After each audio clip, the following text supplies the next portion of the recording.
ಬಾಕ್ಸ್ನಲ್ಲಿದ್ದ 1 ಲಕ್ಷ ರೂಪಾಯಿ ಹಣವನ್ನು ದೋಚಿ ಪರಾರಿಯಾಗಲು ಯತ್ನಿಸಿದ ಘಟನೆ ಕೋಲಾರದ ಬೇತಮಂಗಲ ಪೊಲೀಸ್ ಠಾಣೆಯ ಸಮೀಪ ನಡೆದಿದೆ. ಬ್ಯಾಂಕ್ನಿಂದ ರಮೇಶ್ ಎಂಬುವರು ಹಣ ಡ್ರಾ ಮಾಡಿ ಆಕ್ಟಿವ್ ಬಾಕ್ಸ್ನಲ್ಲಿ ಇಟ್ಟು ಅಂಗಡಿಗೆ ತೆರಳಿದ್ರು. ಈ ವೇಳೆ ಹೊಂಚು ಹಾಕಿ ನಿಂತಿದ್ದ ಕಳ್ಳ ಹಣವನ್ನು ಕಳವು ಮಾಡಿದ್ದಾರೆ.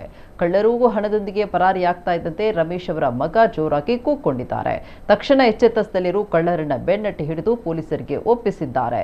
ಕಳ್ಳತನದ ದೃಶ್ಯಗಳು ಸಿಸಿಟಿವಿ ಕ್ಯಾಮೆರಾದಲ್ಲಿ ಸೆರೆಯಾಗಿವೆ.